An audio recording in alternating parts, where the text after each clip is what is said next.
क्यों हंसा रहे हो, क्यों हंसा रहे हो?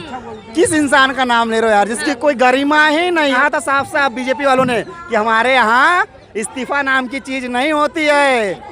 प्रधानमंत्री केस करेंगे आपके ऊपर, आप उनके आत्मा को एकदम ठेस पहुंचाती कर रहे हो। कोर्ट में आओ ना, और पहले उनके ऊपर ये धारा को 1 मिनट के लिए मैं भूल जाता हूँ, बन जाएंगे, हम अपनी बलि दे देंगे ना, तब कहेंगे मेरे तपस्या अंधी बहरी गवर्नमेंट जो हमारा 700 जिस तिरंगे की शान इन्होंने विदेशों में जाके फहराया था, आज उन बेटियों को यहाँ न्याय के लिए बैठना पड़ रहा है। नमस्कार, मैं आपके साथ रितेश मंगवाना इस वक्त जंतर मंतर पर मौजूद हूँ। जैसे आप सभी को पता है, पहलवान आंदोलन लगातार चल रहा है। आज ये पंजाब से आए हैं, 200 महिलाओं का जत्था आया है जो पहलवानों को समर्थन करने के लिए, हमारी बेटियों को न्याय देने के लिए। आइए कुछ उन्हीं लोगों से बात करते हैं। सर, मैं आपको बहुत दिनों से ऑब्जर्व कर रही हूँ, नोटिस कर रही हूँ, आप यहाँ पर डे 1 से हैं और अभी तक डे 1 से आपने यही कपड़े पहने हुए हैं। तो आप ये चाहते हैं कि जब तक न्याय नहीं मिलेगा यही कपड़े पहन के रहेंगे? क्या करे, गरीब इंसान यार, पैसा ही नहीं है। हाँ। तो यही कपड़े पहन के अभी तो ये भी कुछ ठान रखा है कि जब तक बेटियों को न्याय नहीं मिलेगा तब तक ये कपड़े चेंज नहीं करेंगे? नहीं, 2 दिन पहले मैंने चेंज किया था। अच्छा। फिलहाल में लेकिन फिर वही पहन लिया हूँ। हाँ। इसलिए कि अगर आप जीन्स पहन लो ना, हाँ। तो थोड़ा तकलीफ होती है। बात रही न्याय की ना, हाँ। जब तक कि हमारे बेटियों को न्याय मिलेगा नहीं, हाँ। तब तक हम यहीं पे अपना कार्यक्रम कर रहे हैं। हाँ। आज ब्लैक डे क्यों मना रहे हैं? आज ब्लैक डे, देखो ब्लैक डे मनाना ये देश के लिए ब्लैक डे है, हमारे लिए ही नहीं है, इन बेटियों के लिए नहीं है। जिस तिरंगे की शान इन्होंने विदेशों में जाके फहराया था, आज उन बेटियों को यहाँ न्याय के लिए बैठना पड़ रहा है और 19 दिन हो चुके हैं, न्याय नहीं मिल रहा। तो इससे शर्मसार दिन और क्या हो सकता है? तो ब्लैक डे मना के, काला पट्टा पहना के, ये गवर्नमेंट के मुंह पे एक तमाचा है हमारा कि भैया अंधी बहरी गवर्नमेंट जो हमारा 700 से 800 मीटर के दूर में है, यही पार्लियामेंट है। एक बार प्लीज ध्यान दे दो यार, क्या मुद्दा है क्या नहीं है। कर्नाटक हो गया, बहुत मेहनत कर लिया आपने कर्नाटक, तो खत्म हो गया, एग्जिट पोल आ गया, आने वाले रिजल्ट। हाँ। तो अब भी मौन बैठेगी सरकार, लग रहा है ऐसा? या कुछ सरकार के नुमाइंदे यहाँ पर आएंगे, बेटियों से बात करेंगे या नहीं करेंगे? सरकार, यहाँ पे सरकार के नुमाइंदे नहीं चाहिए, यहाँ पे प्राइम मिनिस्टर को आना पड़ेगा। प्राइम मिनिस्टर को आना फिर नुमाइंदे क्या कर लेंगे? प्राइम मिनिस्टर तो नहीं आते हैं, आपने देखा तो होगा, वो नहीं आते हैं। अरे तो हमारे प्राइम मिनिस्टर एक ऐसे महान व्यक्ति है, जब तक वो अपने खुली आंखों से कुछ लाशें ना देख ले, तब तक उनके दिल को तसल्ली नहीं मिलती है। अच्छा। किसान आंदोलन किया हम लोगों ने, 750 किसान मरे हमारे, तब जाके उनको दिल को तसल्ली मिली और उन्होंने कहा कि मेरे तपस्या में कोई कमी रह गई थी। अच्छा। तब जाके उनका जवाब आया। तो हम अभी 19 दिन हुए आंदोलन कर रहे हैं, वो कुछ दिन और देखेंगे और सोचेंगे। जब यहाँ हम 5-10 लोग बलि पे बकरा दे देंगे ना, तब कहेंगे मेरे तपस्या में कोई कमी रह गई थी। विनेश बेटा, बजरंग बेटा, साक्षी बेटी, तुमको न्याय मिलेगा। वो चाहते हैं पहले 15-20 लोग मर तो जाए, आंखों से काल तो देख ले, तब यहाँ आएंगे। तो 13 महीने का, जैसे कि किसान आंदोलन रहा, 13 महीना चला वो, तो कहीं ना कहीं ये भी 13 महीने का सर्टिफिकेट मांग रहा है, ये वाला आंदोलन भी। अरे हम तो आज खाली कर दे, आपको हो तो मैं अभी ऑर्डर दे दूं उठने के लिए। अच्छा। बस एक बार इसको हैवान को उठा के डालो तो सही। हैवान कौन है? ब्रिजभूषण। अच्छा, वो तो कह रहे हैं मेरे खिलाफ जो बेटियां षड्यंत्र रचा रही है, एक भी आरोप अगर सिद्ध हो जाए तो फांसी पे लटक जाऊंगा। आरोप सिद्ध करने के लिए कहाँ आना पड़ता है? प्रेस कॉन्फ्रेंस में नहीं, कोर्ट में। जुडिशरी है, कोर्ट है, समझ रहे ना? तो वहाँ से क्यों बकैती कर रहे हो? कोर्ट में आओ ना, और पहले उनके ऊपर ये धारा को 1 मिनट के लिए मैं भूल जाता हूँ, 1 मिनट के लिए सिर्फ। 38 धारा और है। एक चैनल है लल्लन टॉप का, उन पे आके कहा था कि मैंने एक व्यक्ति की हत्या की थी, याद है सबको? और हत्या की सजा होती है एक तो फांसी या उम्र कैद। तो इसको 2 मिनट के लिए भूल जाओ, लटकाया तो फांसी पे, वही हम आरोप में। अच्छा। वो तो खुद कन्फेस कर रहा है ना, समझ लो ये आरोप लगा रहे होंगे, बट वो तो खुद कन्फेस कर रहा है, तो इसको भूल जाओ, लटकाओ साले को। एक देश से हैवान कम हो जाएगा। 38 मुकदमे उसके ऊपर, कम नहीं होते, उससे कोई फर्क नहीं पड़ रहा है। 38 थे, 2 और लग गए। तो ब्रिजभूषण तो ये भी कह चुके हैं, अगर अमित शाह बोल दे, प्रधानमंत्री बोल दे, नड्डा जी बोल दे मैं आज इस्तीफा दे दूं, तो प्रधानमंत्री क्यों मौन बैठे हैं फिर इस पर? आज गिरफ्तार कर लेंगे आपको, गिरफ्तार कर लेंगे आपको लोग।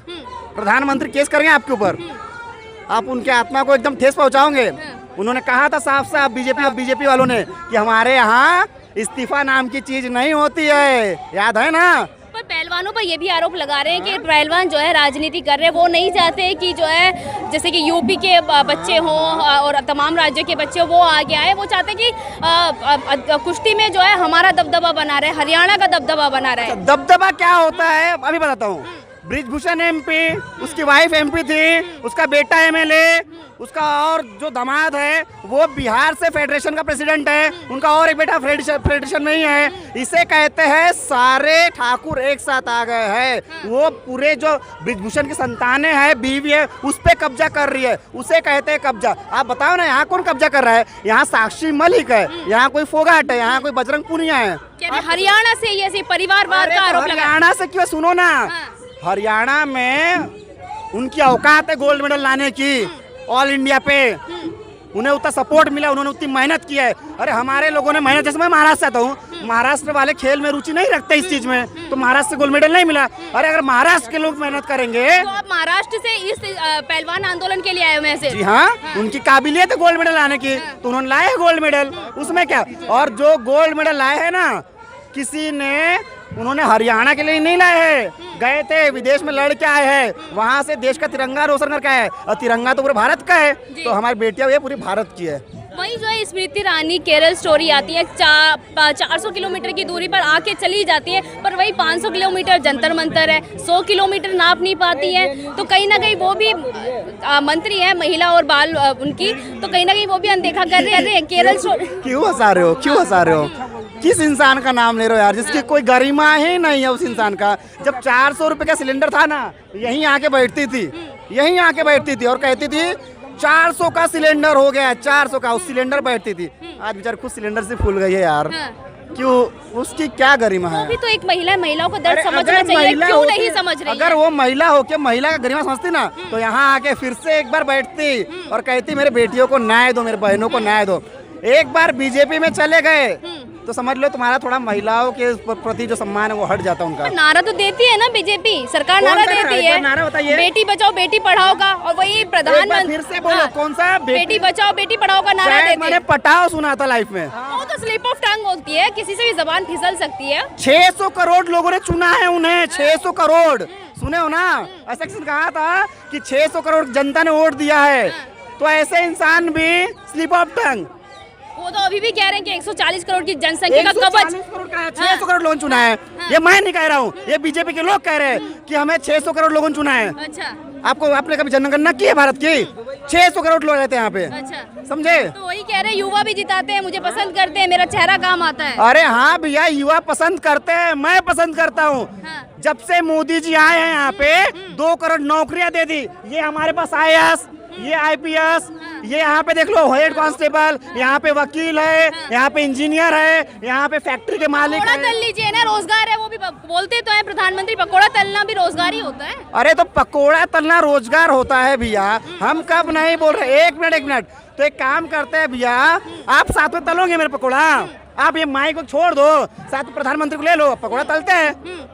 अगर पकोड़ा ही तलना है तो मैं अपने बच्चों पे लाखों रुपए पढ़ाई पे खर्च क्यों करूं? बचपन से ही देता हूं उसे कढ़ाई, तेल, ले बेटा तल ले पकोड़ा। गुस्से में नजर आ रहे हैं, ऐसा क्या कर दिया प्रधानमंत्री? जनहित के लिए काम कर रहे हैं, विश्व में डंका बज रहा है। अरे डंका बज रहा है, मैं अपने मुंह से बोलता हूँ भैया, हमारे लोकप्रिय प्रधानमंत्री है वो।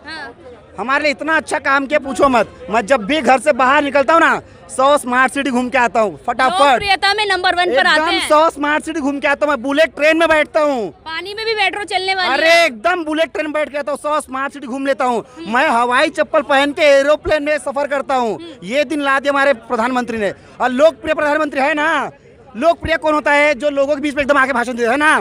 तो एक बार इन्होंने क्या कहा था अभी अमित शाह ने कि 51 गाली या 91 गाली दी गई थी ना, तो लोकप्रिय है ना। तो एक बार जेट प्लस सिक्योरिटी को हटा के लोगों से मिलने आ जाए। मन की बात तो करते हैं। अरे हाँ, तो एक बार लोगों से मिलने आ जाए। 91 गाली सुनी थी, इस बार ब्रांडेड चीजें सुनने को मिलेंगी। अच्छा जी हाँ। तो ये जो प्रदर्शन है क्या लग रहा है, कितना लंबा चलेगा, कितना संघर्ष जो है हमारी बेटियों को करना पड़ेगा? अरे हमारे बेटी चाहते ही नहीं यहाँ बैठे, थक गए बैठ के। एक बार इनको भैया जो है यहाँ पे आरोपी दलाल, इनको चढ़ा दे एक बार, हम हट जाते हैं। हम तो अभी हट जाएंगे। मैं अभी कह दूंगा बजरंग भैया से उठो करके धुले हुए ना। क्या है, क्या वर्ड यूज किया आपने? कह रहे वो अब दूध से धुले हुए हैं और उनपे जो आरोप लगा रहे हैं वो बेकार। हाँ। एक वर्ड और आपने कोई संत बोला है ना, सच में वो संत है, इतने बड़े संत है। 38 IPC और CRPC है, सोच लो कितने बड़े संत होंगे। ऐसे संत को हमें भारत में जरूरत नहीं है, लटका दो फांसी पे। भैया जहाँ 6 दिन के बाद FIR हुई, क्या लग रहा है गिरफ्तारी हो पाएगी? क्योंकि कोई आम जनता नहीं है, जाने माने खिलाड़ी, इंटरनेशनल खिलाड़ी। जब इनकी 6 दिन के बाद सुनवाई हुई है, वो भी सुप्रीम कोर्ट ने जब फटकार लगाई है तब जाके, तो क्या लग रहा है कि इतनी जल्दी सुनवाई हो पाएगी या नहीं हो पाएगी? देखिए 2014 के बाद से ना थोड़ा थोड़ा कहीं ना कहीं लोगों का विश्वास, हमारा संविधान आज भी है, लागू भी है, लेकिन कानून पर से थोड़ा थोड़ा हटते जा रहा है एकदम। यहाँ पे पॉस्को एक्ट के तहत जो धाराएं लगी है, protection of children from the sexual offence, तुरंत गिरफ्तारी होनी चाहिए थी, लेकिन कहीं ना कहीं यहाँ पे कानून पे भी सवाल उठता है। और बात रह गई इनकी गिरफ्तारी की ना, जब तक के गिरफ्तार नहीं होंगे तब तक के लोग धरना दे रहे, अच्छे से बैठ रहे, बात कर रहे हैं। बात रह समर्थन हमें सबका मिल रहा है, हिंदू मुस्लिम सिख ईसाई सारे किसान आ चुके हैं। और ये जो हमारे मोदी जी है, ये थूक के चाटने वाले इंसान है। हाँ बोला, सुनो सही। किसान आंदोलन में हमने धरना दिया, वहाँ पे आखिर उन्होंने सब चीजें वापस ली, कुछ लोग मर गए, उसके बाद में कहा ना उन्होंने बलिदान 750 लोग का बलिदान देने के बाद कहे ना कि मेरे तपस्या में कहीं कमी रह गई, तो वैसे ही वहाँ पे थूक के चाटे। अब यहाँ पे कुछ लोग, जब मेरे जैसे कुछ नौजवान अपना बलिदान दे देंगे ना, तब कहेंगे बेटा विनेश मेरे तपस्या में कुछ कमी रह गई, और फिर से थूक के चाटने आएंगी ये वो। जब तक ब्रिजभूषण की गिरफ्तारी नहीं होगी, ये आंदोलन पता नहीं कितना लंबा चलेगा। शायद इस आंदोलन को भी किसान आंदोलन की तरह 13 महीने का सर्टिफिकेट की ज़रूरत है। ये लोग इसकी भी बात कर रहे हैं। पर बेटियों को तमाम राज्यों से, आपने देखा महाराष्ट्र से ये आए हुए हैं, महाराष्ट्र से, हालांकि वहाँ के हैं नहीं, महाराष्ट्र के ही हैं, और उस कुश्ती संघ से नहीं आते, पर सपोर्ट करने आए हैं बेटियों को कि न्याय मिल जाए। क्योंकि जो हमारी सरकार है वो तमाम नारे देती है बेटियों के ऊपर कि बेटी बचाओ बेटी पढ़ाओ, नारी सशक्तिकरण, पर आज हमारे देश की इंटरनेशनल खिलाड़ियां सड़कों पर बैठी हैं, अपने हक की, अपनी न्याय की मांग की जो लड़ाई लड़ रही हैं, वो अभी तक जो है सरकार के कान पर इस मांगों को लेकर जूं नहीं रेंग रही है। और कब तक नहीं रेंगेगी ये भी देखना बाकी रहेगा, क्योंकि अब कर्नाटक चुनाव खत्म हो गया। अब देखते हैं प्रधानमंत्री जी कितनी टाइम तक और मौन रहते हैं, या फिर कुछ जल्दी से इन पर आनन फानन में कार्रवाई होती है, देखना बाकी रहेगा। मैं आपको लगातार रेस्टलेस प्रोटेस्ट की जो है कवरेज दिखाती रहूँगी। तब तक मैं आपके साथ रितेश मंगवाना।